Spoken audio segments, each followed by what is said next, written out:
ओम नमो भगवते वासुदेवाय। हरे कृष्णा।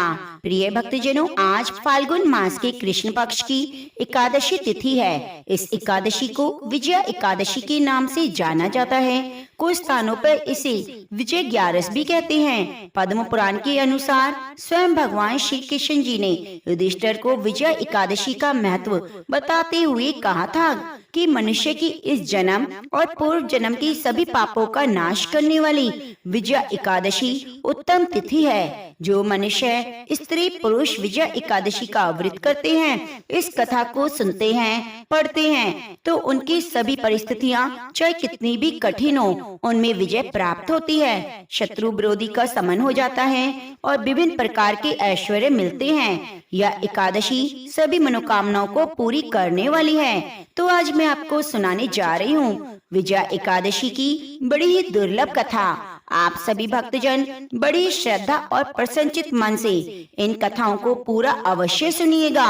लक्ष्मीपति विष्णु भगवान जी के चरण कमलों का ध्यान करते हुए इन कथाओं का रसपान करते हैं। एक बार अर्जुन ने भगवान श्री कृष्ण से कहा, हे जनार्दन, अब आप मुझे कृपया करके फाल्गुन मास के कृष्ण पक्ष की एकादशी का क्या नाम है, उसकी क्या विधि है, विस्तार पूर्वक कहिए। भगवान श्री कृष्ण बोले, हे राजन, फाल्गुन मास के कृष्ण पक्ष की एकादशी का नाम विजय एकादशी है। इस व्रत के प्रभाव से मनुष्य को विजय प्राप्त होती है। इस विजय एकादशी की महात्म्य के श्रवण और पठन से सभी पापों का नाश हो जाता है। हे अर्जुन, जो आज तुमने मुझसे पूछा है, वही बात नारद जी ने ब्रह्मा जी से कही थी। एक समय देवऋषि नारद ने ब्रह्मा से कहा, महाराज, आप मुझे फाल्गुन मास के कृष्ण पक्ष की विजय एकादशी का व्रत विधान बताइए। ब्रह्मा जी बोले, हे नारद, विजय एकादशी का व्रत पुराने और नए पापों का नाश करने वाला है। यह सभी मनुष्यों को विजय दिलाने वाला है। इसकी कथा विस्तार पूर्वक सुनो। त्रेता युग में जब मर्यादा पुरुषोत्तम श्री राम जी ने वनवास के समय श्री लक्ष्मण जी और सीता जी सहित पंचवटी में निवास किया करते थे, तब वहाँ रावण सीता जी का हरण करके ले गया। इस दुख से श्री राम जी और लक्ष्मण जी अत्यंत ही व्याकुल हो गए। सीता जी की खोज में चल दिए। घूमते घूमते जब वे मरणासन जटायु के पास पहुँचे, तो जटायु उन्हें सीता जी का वृतांत सुनाकर मृत्यु को प्राप्त हो गया। कुछ आगे जाकर उनकी सुग्रीव से मित्रता हो गई। उन्होंने बाली का वध किया। हनुमान जी ने लंका में जाकर सीता माता का पता लगाया और वहां से लौटकर श्री राम जी से सब समाचार कहे। श्री राम जी ने सुग्रीव की सम्मति से रावण सेना सहित लंका को प्रस्थान किया। जब श्री राम जी समुद्र के किनारे पहुँचे, तब उन्होंने मगरमच्छ से युक्त उस अगाध समुद्र को देखकर लक्ष्मण जी से कहा, इस समुद्र को हम किस प्रकार पार कर पाएंगे। तब लक्ष्मण जी बोले, हे पुरुषोत्तम, आप आदि पुरुष हैं, सब कुछ जानते हैं। यहाँ की आधा योजन दूर कुमारी द्वीप पर वक्दालभ्य नाम के तेजस्वी मुनि रहते हैं। आप उनके पास जाकर उपाय पूछें। लक्ष्मण जी के इस प्रकार वचन सुनकर श्री राम जी वक्दालभ्य मुनि के पास गए और प्रणाम करके बैठ गए। मुनि उनको पहचान गए। उन्होंने मनुष्य का रूप धारण किए मर्यादा पुरुषोत्तम से पूछा, हे राम, आपका आना कैसे हुआ। राम जी कहने लगे, हे ऋषिवर, मैं अपनी सेना सहित यहाँ आया हूँ। राक्षसों को जीतने के लिए लंका जा रहा हूँ। आप कृपया करके समुद्र पार करने का उपाय बताएं। तब ऋषि बोले, हे राम, फाल्गुन मास के कृष्ण पक्ष की एकादशी का व्रत करने से निश्चित ही आपकी विजय होगी। साथ ही आप समुद्र भी अवश्य पार कर लेंगे। इसके लिए आप दशमी के दिन स्वर्ण, तांबे, चांदी, मिट्टी का एक घड़ा बनाएं। उस घड़े को जल से भरकर 5 पल्लव रखकर वेदिका पर स्थापित करें। उस घड़े के नीचे 7 अनाज मिले हुए अन्न रखें। ऊपर जौ रखें। उस पर श्री नारायण भगवान की स्वर्ण मूर्ति स्थापित करें। एकादशी के दिन स्नान आदि से निवृत्त होकर धूप, दीप, नैवेद्य, नारियल आदि से भगवान का पूजन करें। उसके बाद भगवान श्री नारायण के सामने बैठकर दिन व्यतीत करें, रात्रि को जागरण करें। द्वादशी के दिन नित्य नियम से निवृत्त होकर उस घड़े को ब्राह्मण को दान दे दें। हे राम, यदि तुम इस व्रत को सेनापति सहित करोगे तो तुम्हारी विजय अवश्य होगी। श्री राम जी ने विधि पूर्वक इस व्रत को किया और उसके प्रभाव से दैत्य पर विजय प्राप्त हुई। अतः हे राजन, जो कोई मनुष्य विधि पूर्वक इस व्रत को करेगा उसकी दोनों लोकों में अवश्य विजय होगी। आगे श्री ब्रह्मा जी ने नारद जी से कहा, हे पुत्र, जो कोई इस व्रत के महल्ले को पढ़ता है, सुनता है, उसे वाजपेयी यज्ञ का फल मिलता है। प्रिय भक्तगणों, भगवान श्री लक्ष्मी नारायण की कृपा को प्राप्त करने के लिए आप वीडियो को लाइक करके कमेंट बॉक्स में एक बार लक्ष्मी नारायण भगवान की जय जरूर जरूर लिखिए। हरे कृष्णा। यह एकादशी आपकी सभी मनोकामनाओं को पूरी करने वाली बने। अब आइए सुनते हैं सभी मनोकामनाओं को पूरी करने वाली बड़ी ही सुंदर कथा। एक समय की बात है, अवंतीपुरी नगरी में एक किसान रहता था। वह अपनी दुर्दशा से बड़ा ग्रस्त था। गंगा स्नान करते समय उसे एक महात्मा मिले, जिससे उसने विनती करते हुए कहा, हे ब्राह्मण, मेरा दुख पूरी तरह समाप्त करने का मुझे उपाय बताएं, जिससे मैं सारा दिन जपता रहूं और अपना काम भी करता रहूं। मेरा परलोक भी सुधर जाए, क्योंकि मुझे भगवान की पूजा पाठ करने का समय नहीं मिलता। संत ने कहा, ठीक है, तुम अघमोचन नाम का जाप करो। अघ का अर्थ है पाप और मोचन का अर्थ है हरने वाला। अघमोचन नाम का जाप करने से तुम्हारे सभी पाप नष्ट हो जाएंगे। हे पुत्र, अघमोचन का नाम दिन रात जपा करो। प्रिय भक्तजनों, अब इस प्रकार वह किसान नहा धोकर अपने घर से निकल पड़ा और सीधा साधा किसान रास्ते में जाते जाते अघमोचन अघमोचन नाम रटते हुए जा रहा था। लेकिन कुछ देर बाद वह भूल गया और वह उसका उल्टा बोलने लगा, मोचन अघमोचन अघ। एक दिन भगवान विष्णु भोजन करते हुए मुस्कुरा रहे थे, तो माँ लक्ष्मी ने कारण पूछा। भगवान विष्णु कहने लगे, प्रिय लक्ष्मी, ये एक मेरा ऐसा भक्त है जो मेरा नाम रट रहा है, जिसका शास्त्रों में कहीं भी कोई वर्णन नहीं, लेकिन नाम चाहे वे गलत ही ले रहा है। लेकिन उसने मन तो मेरी ओर लगा रखा है, उसके मन में मेरी छवि है। उसका गलत नाम लेने के कारण ही मेरे मन में मुस्कान आ रही है। माँ लक्ष्मी कहने लगी, हे भगवान, हे कमल नयन, आपको लगता है यह आपका सच्चा भक्त है, तो चलो इसकी परीक्षा लेते हैं। विष्णु जी कहने लगे, लक्ष्मी जी, अगर तुम्हारी ऐसी इच्छा है तो धरती पर चलते हैं। दोनों साधारण से स्त्री पुरुष का रूप धारण करते हैं और किसान के खेत पे पहुंच जाते हैं। भगवान विष्णु कहने लगे, लक्ष्मी जी, परीक्षा तुम्हें लेनी है, इसलिए तुम किसान के पास जाओ।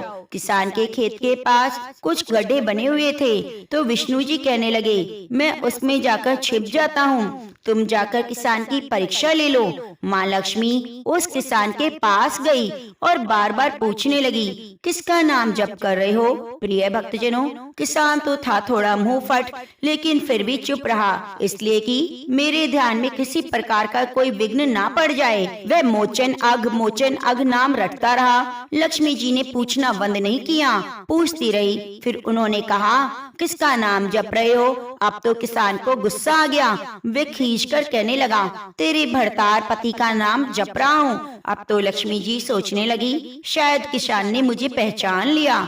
लक्ष्मी जी फिर से पूछती हैं, अगर मेरी भरतार का नाम जप रहे हो तो मेरा कहाँ है भरतार? किसान और गुस्से में बोला, यहीं कहीं गड्ढे में छुपा होगा, जाओ ढूंढ लो। महालक्ष्मी ने भगवान विष्णु को पुकारा, प्रभु बाहर आ जाओ, यह तो सचमुच आपका सच्चा भक्त है, इसने तो मुझे भी पहचान लिया और आपके बारे में भी सब जानता है। भगवान विष्णु और माँ लक्ष्मी ने उसे साक्षात अपने दिव्य रूप के दर्शन दिए। भगवान विष्णु ने कहा, हे देवी, मैं तो भाव का भूखा हूँ। जो भक्तगण सच्चे मन से भगवान को जपते हैं तो वे ऐसे भक्तों से जल्द ही परेशान हो जाते हैं। भगवान लक्ष्मी नारायण की कृपा किसान को प्राप्त हुई और उसकी गरीबी दूर हो गई। वह पुत्र पौत्र और लक्ष्मीवान हो गया।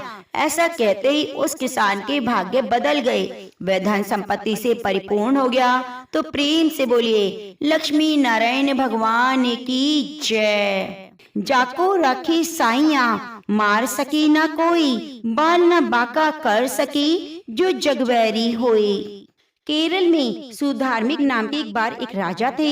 धर्म पूर्वक चलना, प्रजा का पालन करना, भगवान के नाम का जप करना ही उनका स्वभाव था। उनके यहाँ पर ही चंद्रहास जी ने जन्म लिया। जन्म लेते ही वह तो कृष्ण नाम उच्चारण करने लगे। चंद्रहास जी के जन्म की खुशी से अब पूरे राज्य में आनंद उत्सव मनाया जाने लगा। शत्रु पक्ष के राजाओं ने मिलकर निश्चय किया, यह आक्रमण करने के लिए सही अवसर है, क्योंकि सुधार्मिक जी पुत्र के जन्म के आनंद में मग्न थे और शत्रु पक्ष के राजाओं ने उन पर आक्रमण करके तब राज्य को घेर लिया। सुधार्मिक जी की सेना ने उन्हें रोकने का प्रयास किया, किंतु असफल रहे। राजा सुधार्मिक जी और बहुत से सैनिक मारे गए। इसके बाद राजमहल को भी घेर लिया गया ताकि कोई बच ना सके। राजमाता ने दाई माँ को चंद्रहास जी की जान बचाने को कहा। दाई माँ ने सोचा, अगर वह उन्हें राजकुमार की तरह लेकर जाएगी तो उन्हें मार दिया जाएगा।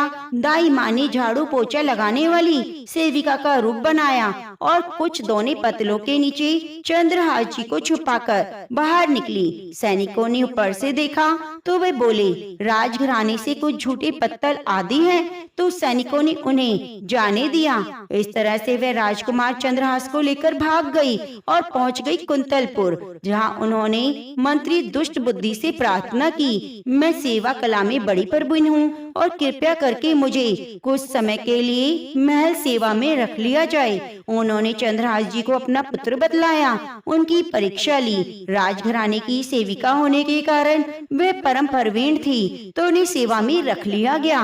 उन्होंने अपना असली परिचय किसी को नहीं बताया।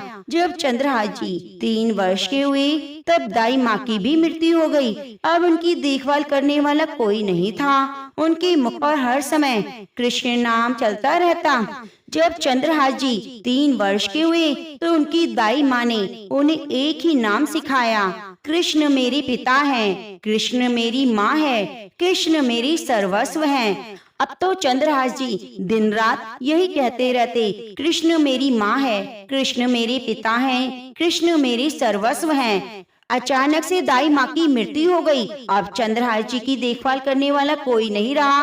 उनके मुख पर हर समय कृष्ण मेरे पिता हैं, कृष्ण मेरी माँ हैं, कृष्ण मेरे सर्वस्व हैं, यही चलता रहता।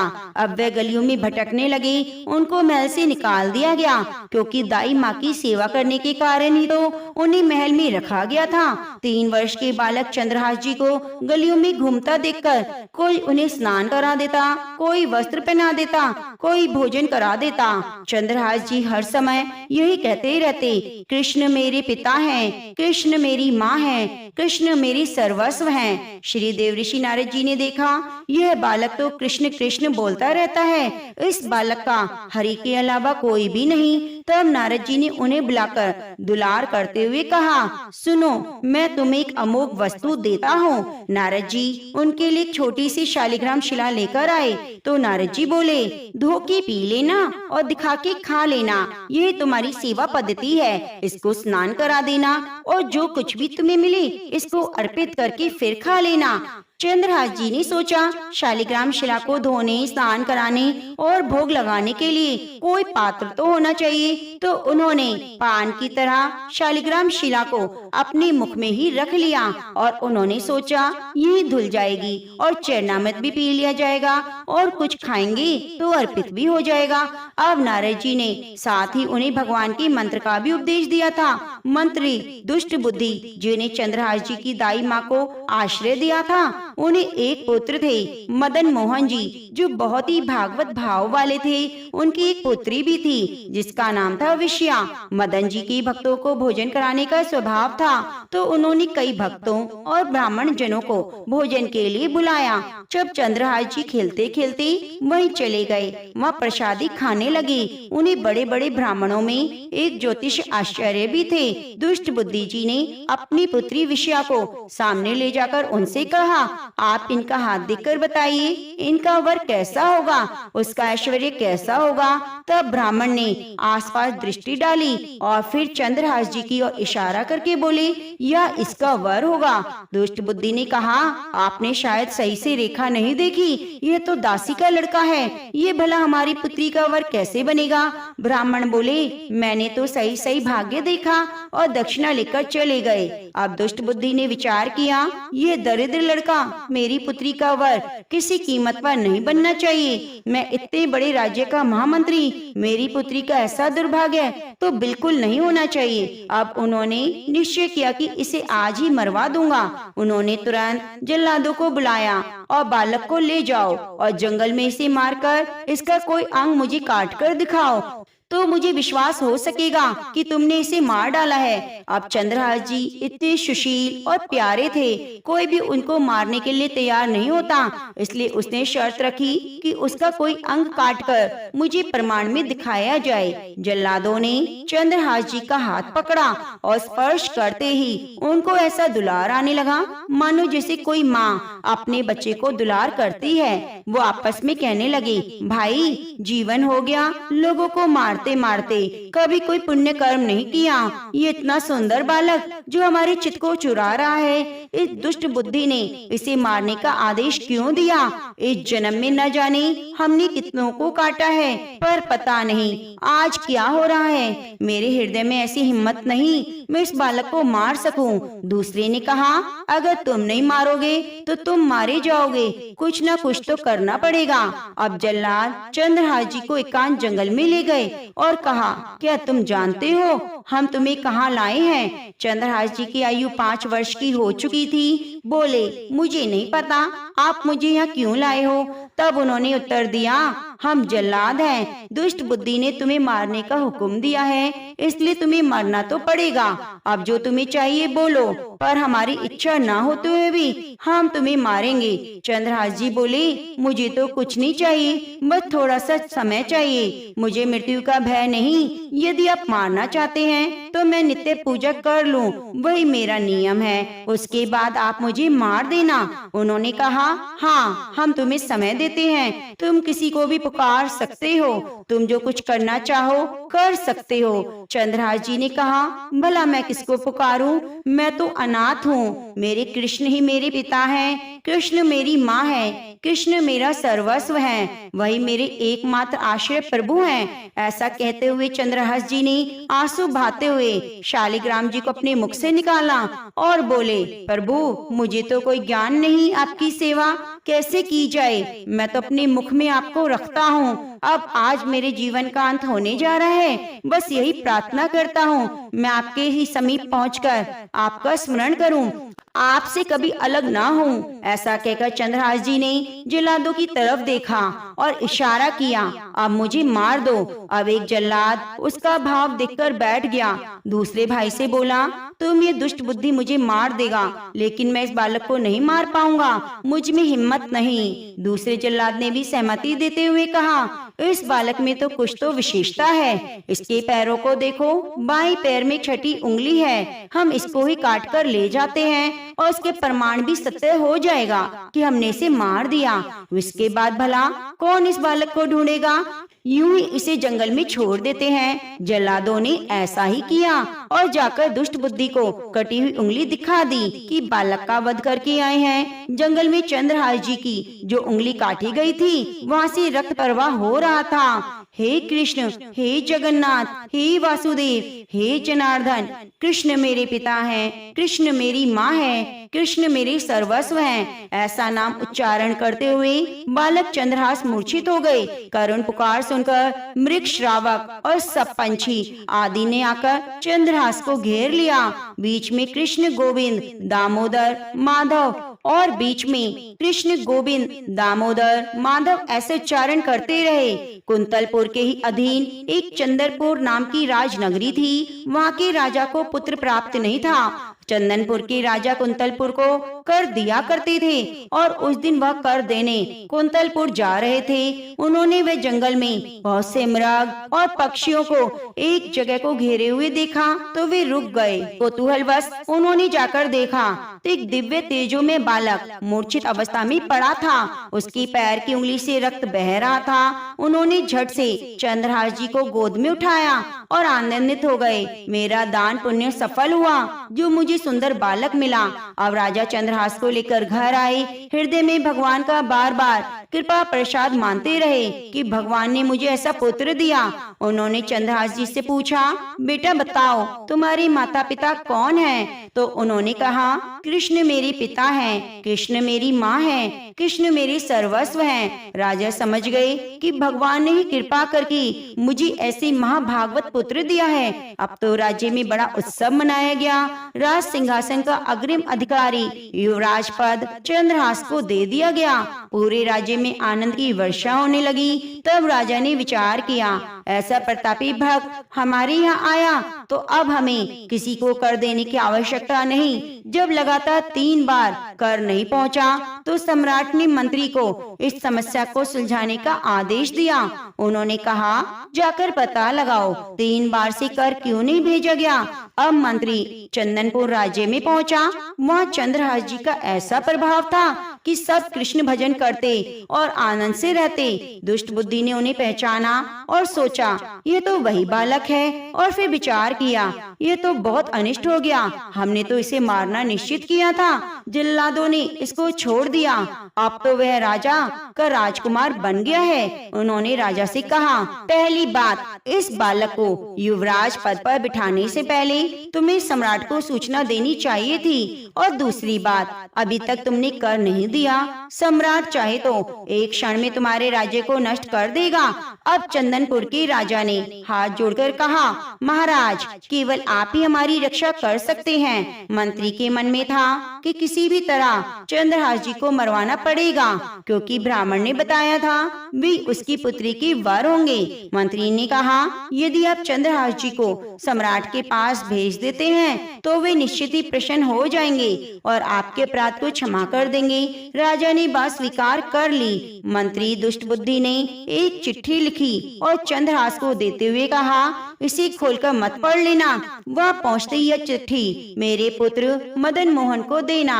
वह सम्राट से मिले, माफी मांगे आदि सब काम में तुम्हारी सहायता करेगा। लेकिन यह चिट्ठी तुम रास्ते में खोलकर मत पढ़ना। चंद्रहास जी उस चिट्ठी को अपनी पकड़ी में बांध लेते हैं और कुंतलपुर की ओर चल दिए। अब उनका किशोर अवस्था में प्रवेश हो चुका था। कुंतलपुर के बाहरी एक बगीचा था। चंद्रहास जी ने अपना घोड़ा वृक्ष के साथ बांध दिया और भगवत स्मरण करते रहे। वहीं लेट गए। थोड़ी देर बाद उन्हें नींद आ गई। कुछ समय बाद दुष्ट बुद्धि की वही पुत्री, जिसका ज्योतिचार्यों ने चंद्रहास जी से विवाह होना बताया था, अपनी कुछ सहेलियों के साथ आई। घोड़ा देखकर उन्हें ज्ञात हुआ कोई यात्री भूल से राजबाटिका में आ गया है। उसकी नजर सो रहे चंद्रहास पर पड़ी। देखते ही देखते पूर्व विधान के अनुसार उनका तो चित्र लुट गया कि ये कौन इतना सुंदर नवयुवक किशोर युवक है। उसे चंद्रहास जी की पगड़ी में चिट्ठी भी दिखाई दी तो उसने झुककर चुपचाप चिट्ठी उठा ली और खोलकर पढ़ने लगी। उसमें संस्कृत में मंत्री के पुत्र मदन के लिए संदेश था। हे मदन, उचित अनुचित का विचार छोड़कर आते इस युवक को विष प्रदान करो, यह मेरा प्रिय कार्य होगा। मंत्री की पुत्री ने जब यह पढ़ा तो उसे दुख हुआ। उसने सोचा, पहले की दृष्टि में इसे सोता हुआ देखकर मेरे प्राण इस पर समर्पित हो गए, लेकिन पिताजी ने तो इतने सुंदर नवयुवक किशोर को विष देने की बात लिखी है। उसने काजल लिया और विष को विषया कर दिया। अब इस पत्र का अर्थ बदल गया। हे मदन, उचित अनुचित का विचार छोड़कर आते इसे विषया प्रदान करो, यह मेरा प्रिय कार्य होगा। उसने पत्र वहीं उसकी पगड़ी में रख दिया और अपने घर जाकर प्रतीक्षा करने लगी। थोड़ी देर बाद चंद्रहास जी उठे और मंत्री के घर पहुंचकर मदन से मिले। मदन को जब पता लगा कि चंदनपुर में पिताजी ने इसको भेजा है और वहाँ के राजकुमार हैं, तो चंद्रहास जी को हृदय से लगा लिया। चंद्रहास ने कहा, आपके पिता ने यह पत्र दिया है। मदन ने पत्र पढ़ा। लिखा था, इस युवक को विषय प्रदान कर दो। तुरंत बिना विचारे मदन ने पंडित बुलाकर दोनों का विवाह करा दिया। अब मंत्री अपने घर आए तो सब साज सजावट विवाह का माहौल देखकर हैरान रह गए। किसी ने उन्हें बताया, आपने ही तो विवाह का आदेश दिया था, मदन के पास चिट्ठी रखी है। मंत्री अपने घर आए, मदन से कहने लगे, तुम्हारी बुद्धि मारी गई क्या? हमने पत्र में विवाह करने को कहाँ लिखा था? मदन ने कहा, पिताजी आपकी आज्ञा का उल्लंघन नहीं हुआ। आपने तो नाम लिखकर मुझे बिना विचार किए युवक को विषय देने को कहा था, इसमें मेरी गलती नहीं। मंत्री ने जब चंद्रहास जी को दूल्हे के रूप में देखा तो क्रोध से भर गए। उन्होंने विचार किया, चाहे मेरी बेटी विधवा हो जाए, मैं इसे जिंदा नहीं रहने दूंगा। अब चंद्रहास जी के नजदीक गया। उन्होंने कहा, बहुत कृपा हुई, आप हमारे यहाँ दामाद बने। हमारे यहाँ एक रीति है, हमारे नगर के बाहर जो देवी जी का मंदिर है उसमें लड़की का वर अकेले पूजा करने जाता है। आपको हमारी कुल की रीति का निर्वाह करना होगा। चंद्रहास जी मान गए। पूजा का थाल तैयार करने लगे। दूसरी ओर मंत्री ने कई बलवान सैनिकों को भेजा, आदेश दिया, देवी पूजन के लिए ले जाओ और तत्काल काट देना, नहीं तो तुम सब मारे जाओगे। अब सब राजा सैनिक आदेश पाकर वहाँ पहुँच गए। उसी समय वहाँ के सम्राट कुछ बड़े बड़े विद्वानों से बातचीत कर रहे थे। ऋषियों ने कहा, महाराज अब आपका राज सिंहासन पर बैठना राज्य के लिए मंगलमय नहीं होगा। आपका समय बदल रहा है। इसी समय यदि चंद्रहास जी को सम्राट पद पर बिठा दिया जाए तो आगे अकाल नहीं पड़ेगा, प्रजा का बड़ा मंगल होगा। यह मुहूर्त आपके लिए राज सिंहासन से हटने का है। सम्राट ने कहा, प्रजा और देश का मंगल हो, इसे मैं बिल्कुल पालन करूंगा। मदन वहीं पर बैठे हुए थे। सबने कहा, तुरंत जाओ, तुम्हारे बहनोई चंद्रहास जी को तुरंत लिवा कर लाओ। अब मदन तुरंत निकले। सैनिकों ने बताया, चंद्रहास जी तो देवी पूजन के लिए नगर के बाहर जा रहे हैं। मदन उसी दिशा में गए। चंद्रहास जी को मिलते ही उन्होंने कहा, सुनो, देवी की पूजा मैं कर लूंगा, इस समय मुहूर्त है, जाओ, सम्राट पद का अभिषेक कराने के लिए आपको बुलाया गया है। ऐसा कहकर मदन जी देवी पूजा के लिए और चंद्रहास जी सम्राट पद के लिए अलग अलग दिशाओं में चले। चंद्रहास जी का राज्य अभिषेक होने लगा। देवी मंदिर में दुष्ट बुद्धि के पुत्र मदन मोहन पूजा करने के लिए पहुँचे तो पहले से तैयार सैनिकों ने उन्हें काटकर फेंक दिया। मंत्री का तो सारा खेल उल्टा हो गया। पुत्र की हत्या हो गई। चंद्रहास सम्राट पद पर अभिषिक्त हो गया। तभी सैनिकों ने आकर मंत्री को सूचना दी, देवी मंदिर में आपके आदेश अनुसार जो मारा गया वह आपका पुत्र मदन था। दुष्ट बुद्धि ने सुना तो वह हैरान रह गया, ये कैसे संभव हुआ? वह तो चंद्रहास था। सैनिक बोले, उनका तो सम्राट पद पर अभिषेक हो गया है। अब तो दुष्ट बुद्धि छाती पीट पीट कर रोने लगा, चिल्लाने लगा, हाय मैं कितना भागी हूँ, मैंने अपने पुत्र को मरवा दिया। चंद्रहास जी ने जब इसके बारे में सुना तो सोचा, मृत्यु तो मेरी निश्चित थी, फिर मदन को मृत्यु कैसे प्राप्त हुई? तुरंत गए और मदन के शव को सामने रखकर उन्होंने भगवान का ध्यान स्मरण किया और मदन के शव पर हाथ फेरा तो वे जीवित रह गए। यह घटना दुष्ट बुद्धि को पता नहीं थी। तब तक उन्होंने अपनी खोपड़ी फोड़ फोड़ कर अपनी हत्या कर ली। चंद्रहास जी ने उन्हें भी जीवन वापस दिलाया और कहा, पिताजी अब तो कृष्ण कृष्ण जपो। अब उनकी बुद्धि शुद्ध हुई और भगवान का आश्रय लेकर उन्होंने अपने जीवन को भगवत भक्ति में लगा लिया। तो प्रिय भक्तजनों, ऐसी है भगवान की महिमा। अगर आप भी सच्चे मन से कृष्ण नाम जपेंगे तो भगवान आपको भी आपके अंतर मन में साक्षात दर्शन देंगे। श्री पार्वती जी ने कहा, भगवान आप सब तत्वों के ज्ञाता हैं। आपकी कृपा से मुझे श्री विष्णु संबंधी नाना प्रकार के धर्म सुनने को मिले जो समस्त लोगों का उद्धार करने वाले हैं। देवेश, अब मैं गीता महात्म्य सुनना चाहती हूँ, जिसका श्रवण करने से श्री हरि में भक्ति बढ़ती है। महादेव जी बोले, जिनका विग्रह अलसी के फूल की भांति श्याम वर्ण का है, पक्षीराज गरुड़ी जिनके वाहन हैं, जो अपनी महिमा से कभी च्युत नहीं होते और शेष नाग की शैया पर शयन करते हैं, उन भगवान महाविष्णु की हम उपासना करते हैं। एक समय की बात है, मूर्धत्य नाशक भगवान विष्णु शेष नाग के रमणीय आसन पर सुख पूर्वक विराजमान थे। उस समय सभी लोगों को आनंद देने वाली भगवती लक्ष्मी ने आदर पूर्वक प्रश्न किया। लक्ष्मी जी ने पूछा, भगवान, आप संपूर्ण जगत का पालन करते हुए भी अपने ऐश्वर्य के प्रति उदासीन से होकर जो इस क्षीर सागर में नींद ले रहे हैं, इसका क्या कारण है? भगवान बोले, सुमुखी, मैं नींद नहीं लेता, अपितु तत्व का अनुसरण करने वाली अंतर्दृष्टि के द्वारा अपने महेश्वर तेज का साक्षात्कार कर रहा हूँ। देवी, यह वही तेज है जिसका योगी पुरुष कुशाग्र बुद्धि के द्वारा अपने अंतःकरण में दर्शन करते हैं और जिसे मीमांसक विद्वान वेदों का सार तत्व निश्चित करते हैं। वह महेश्वर तेज एक अजर प्रकाश स्वरूप आत्म रूप, रोग शोक से रहित, अखंड आनंद का पुंज, निरीह और द्वैत रहित है। इस जगत का जीवन उसी के अधीन है, मैं उसी का अनुभव करता हूँ। देवेश्वरी, यही कारण है कि मैं तुम्हें नींद लेता सा प्रतीत हो रहा हूँ। लक्ष्मी जी ने कहा, हे ऋषिकेश, आप ही योगी पुरुषों के ध्येय हैं, आपके अतिरिक्त भी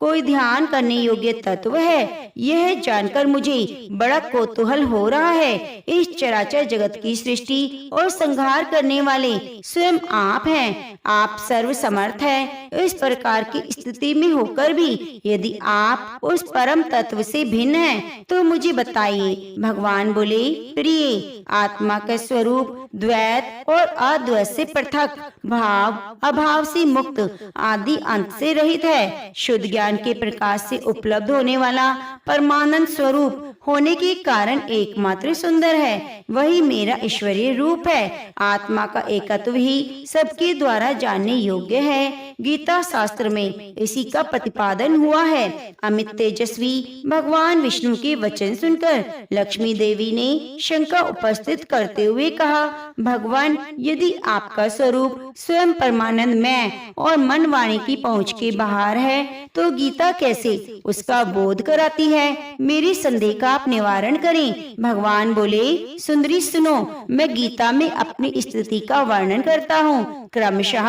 5 अध्यायों को तुम 5 मुख जानो, 10 अध्यायों को 10 भुजाएं समझो, 1 अध्याय को उदर और 2 अध्यायों को दोनों चरण कमल जानो।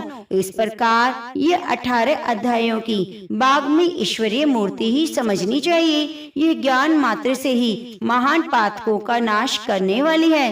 जो उत्तम बुद्धि वाला पुरुष गीता के 1 या आधे अध्याय का 1 आधे चौथाई श्लोक का भी प्रतिदिन अभ्यास करता है, वह सुशर्मा के समान मुक्त हो जाता है। लक्ष्मी जी ने कहा, हे देव, सुशर्मा कौन था? किस जाति का था? किस कारण मुक्ति हुई? भगवान बोले, प्रिय, सुशर्मा बड़ी खोटी बुद्धि का मनुष्य था, पापियों का शिरोमणि। उसका जन्म वैदिक ज्ञान से शून्य, क्रूरता पूर्ण कर्म करने वाले ब्राह्मणों के कुल में हुआ था। वह न ध्यान करता, न जप, न होम, न अतिथियों का सत्कार। वह लंपट होने के कारण सदा विषयों के सेवन में आसक्त रहता, हल जोतता, पत्ते चबाकर जीविका चलाता, मदिरा पीने का व्यसन था, वह मांस भी खाया करता। इस प्रकार उसने अपने जीवन को दीर्घ काल व्यतीत कर दिया। एक दिन मूढ़ बुद्धि सुशर्मा पत्ते लाने के लिए किसी ऋषि की वाटिका में घूम रहा था। इसी बीच में काल रूपी काले सांप ने उसे डस लिया। सुशर्मा की मृत्यु हो गई। उसके बाद वह अनेक नरकों में जहाँ की यातनाएं भोग कर मृत्यु लोक में लौट आया और वहाँ बोझा ढोने वाला बैल हुआ। उस समय किसी पंगु ने अपने जीवन को आराम से व्यतीत करने के लिए उसे खरीद लिया। बैल ने अपनी पीठ पर पंगु का भार ढोते हुए बड़े कष्ट से 7-8 वर्ष बिताए। एक दिन पंगु ने किसी ऊंचे स्थान पर बहुत देर तक बड़ी तेजी के साथ उस बैल को घुमाया। इससे वह थककर बड़े बेग से पृथ्वी पर गिरा और मूर्छित हो गया। उस समय वहाँ कौतूहलवश आकृष्ट हो बहुत से लोग एकत्रित हो गए। उस जन समुदाय में किसी पुण्यात्मा व्यक्ति ने उस बैल का कल्याण करने के लिए उसे अपना पुण्य दान किया। उसके बाद कुछ दूसरे लोगों ने भी अपने अपने पुण्यों को याद करके उसके लिए दान कर दिया। उस भीड़ में एक वैश्या खड़ी थी। उसे अपने पुण्य का पता नहीं था, तो उसने भी लोगों की देखा देखी उस बैल के लिए कुछ त्याग कर दिया। उसके बाद यमराज के दूत मरे हुए प्राणी को पहले यमपुरी ले गए। वह विचार कर कि वैश्य के पुण्य से पुण्यवान हो गया, उसे छोड़ दिया गया। फिर वह भूलोक में आकर उत्तम कुल शील वाले ब्राह्मणों के घर में उत्पन्न हुआ। उस समय भी उसे अपने पूर्व जन्म की बातों का स्मरण बना रहा। बहुत दिनों के बाद अपने अज्ञान को दूर करने वाले कल्याण तत्व को जिज्ञासु होकर वह उस वैश्य के पास गया। उसके दान की बात बतलाते हुए उसने पूछा, तुमने कौन सा पुण्य दान किया था? वैश्य ने उत्तर दिया, वह पिंजरे में बैठा हुआ तोता प्रतिदिन कुछ पढ़ता था, उससे मेरा अंतःकरण पवित्र हो गया। उसी का पुण्य मैंने तुम्हारे लिए दान किया था। इसके बाद उन दोनों ने तोते से पूछा।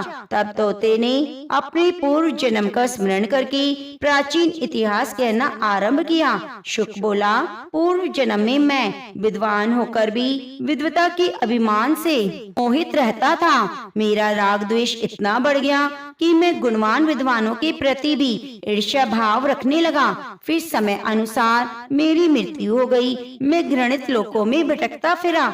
उसके बाद इस लोक में आया हूँ। सद्गुरु की अत्यंत निंदा करने के कारण तोते के कुल में मेरा जन्म हुआ।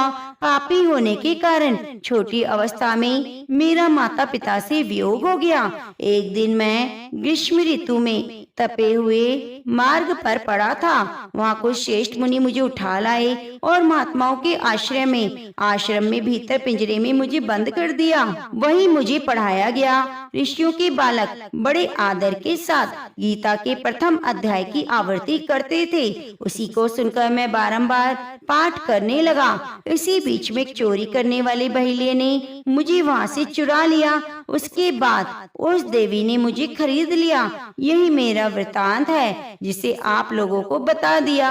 पूर्व काल में मैंने इस प्रथम अध्याय का अभ्यास किया था, जिससे मैंने अपने पापों को दूर किया है। फिर उसी से इस वैश्या का भी अंतःकरण शुद्ध हुआ और उसी के पुण्य से द्विश्रेष्ठ शर्मा भी पाप मुक्त हुए। इस प्रकार परस्पर वार्तालाप और गीता के प्रथम अध्याय के महात्म्य की प्रशंसा करके वे तीनों निरंतर अपने अपने घर पर गीता का अभ्यास करने लगे और फिर ज्ञान प्राप्त करके मुक्त हो गए। इसलिए जो भी भक्त गीता का अध्याय को पाठ पढ़ता है, सुनता है, उसे भवसागर को पार करने में कोई कठिनाई नहीं होती। तो प्रेम से बोलिए कृष्ण भगवान की जय। श्री भगवान बोले, हे लक्ष्मी, प्रथम अध्याय का महात्म्य का उत्तम उपाख्यान मैंने तुम्हें सुना दिया। अब अन्य अध्याय के महात्म्य श्रवण करो। दक्षिण दिशा में वेद वेत्ता ब्राह्मणों के पुरंदरपुर नामक नगर में श्रीमान देव शर्मा नामक एक विद्वान ब्राह्मण रहते थे। वे अतिथियों के पूजक, स्वधर्मशील, वेद शास्त्रों के विशेषज्ञ, यज्ञों का अनुष्ठान करने वाले और तपस्वियों के सदा ही प्रिय थे।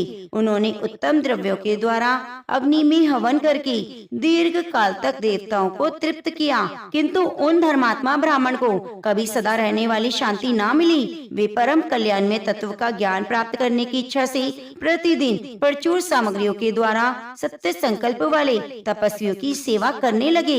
इस प्रकार शुभ आचरण करते हुए बहुत समय व्यतीत हो गया। उसके बाद एक दिन पृथ्वी पर उनके समक्ष एक त्यागी महात्मा प्रकट हुए। वे पूर्ण अनुभवी, आकांक्षा रहित और नासिका के अग्रभाग पर दृष्टि रखने वाले और शांत चित्त थे। निरंतर परमात्मा के चिंतन में लगे रहते। वे सदा आनंद विभोर रहते। देव शर्मा ने उन नित्य संतुष्ट तपस्वी को शुद्ध भाव से प्रणाम किया और पूछा, महात्मन, मुझे शांति में स्थिति कैसे प्राप्त होगी?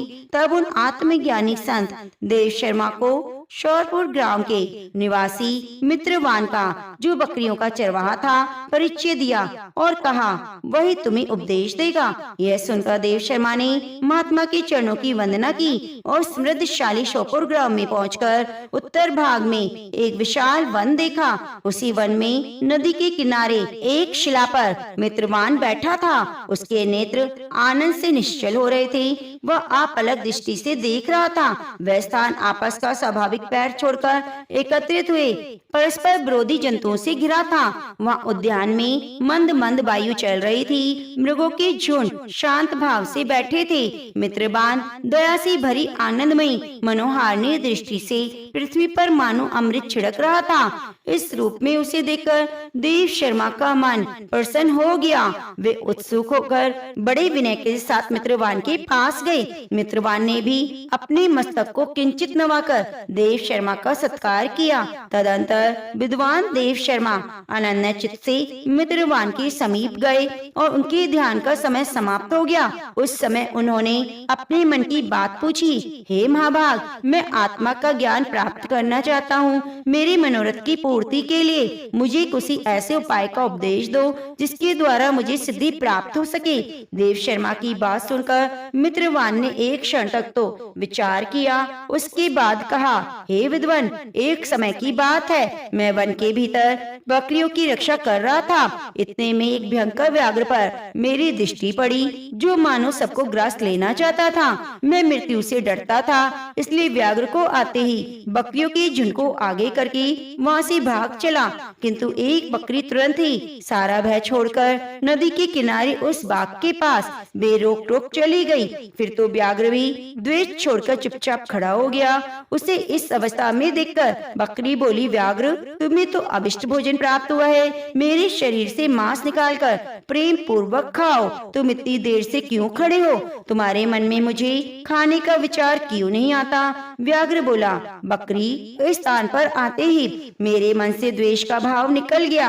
भूख प्यास मिट गई, इसलिए पास आने पर भी अब मैं तुम्हें खाना नहीं चाहता। व्याघ्र के यूं कहने पर बकरी बोली, न जाने मैं कैसे निर्भय हो गई। इसमें क्या कारण हो सकता है? यदि तुम जानते हो तो बताओ। यह सुनकर व्याघ्र ने कहा, मैं भी नहीं जानता। चलो सामने खड़े हुए महापुरुष से पूछते हैं। ऐसा निश्चय करके वे दोनों वहाँ से चले गए। उन दोनों के स्वभाव में यह विचित्र परिवर्तन देखकर मुझे बहुत आश्चर्य हुआ। इतने में ही उन्होंने मुझसे आकर प्रश्न किया। वहाँ वृक्ष की शाखा पर एक बानर राज था। उन दोनों के साथ मैंने भी बानर राज से पूछा, हे विप्रवर। मेरे पूछने पर वानर राज ने आदर पूर्वक कहा, अजापाल, सुनो, इस विषय में मैं तुम्हें प्राचीन वृतांत सुनाता हूँ। यह सामने वन के भीतर जो बहुत बड़ा मंदिर है, उसे देखो। ब्रह्मा जी का स्थापित किया हुआ एक शिवलिंग है। पूर्व काल में यहाँ सुकर्मा नामक बुद्धिमान महात्मा रहते थे, जो तपस्या में संलग्न होकर इस मंदिर की उपासना करते। वनों से फूलों का संग्रह कर लाते, नदी के जल से पूजनीय भगवान शंकर को स्नान कराकर उन्हीं से पूजन किया करते। इस प्रकार आराधना का कार्य करते हुए सुशर्मा यह निवास करते। बहुत समय के बाद उनके समीप अतिथि का आगमन हुआ। सुकर्मा ने भोजन के लिए फल लाकर अतिथि को अर्पण किया और कहा, विद्वान, मैं केवल तत्व ज्ञान की इच्छा से भगवान शंकर की आराधना कर रहा हूँ। आज इस आराधना का फल परिपक्व होकर मुझे मिल गया, क्योंकि इस समय आप जैसे महापुरुष मुझ पर अनुग्रह कर रहे हैं। सुकर्मा के मधुर वचन सुनकर तपस्या के धनी महात्मा अतिथि को बहुत ही प्रसन्नता हुई। उन्होंने एक शिलाखंड पर गीता का दूसरा अध्याय लिख दिया और ब्राह्मण को उसके पाठ और अभ्यास के लिए आज्ञा देते हुए कहा, ब्राह्मण, इससे तुम्हारा आत्मज्ञान संबंधी मनोरथ अपने आप सफल हो जाएगा। यूं कहकर वे बुद्धिमान तपस्वी सुकर्मा के सामने ही देखते देखते अंतर ध्यान हो गए। सुकर्मा विस्मित होकर उनके चरणों के अनुसार, उनके आदेश के अनुसार निरंतर गीता के द्वितीय अध्याय का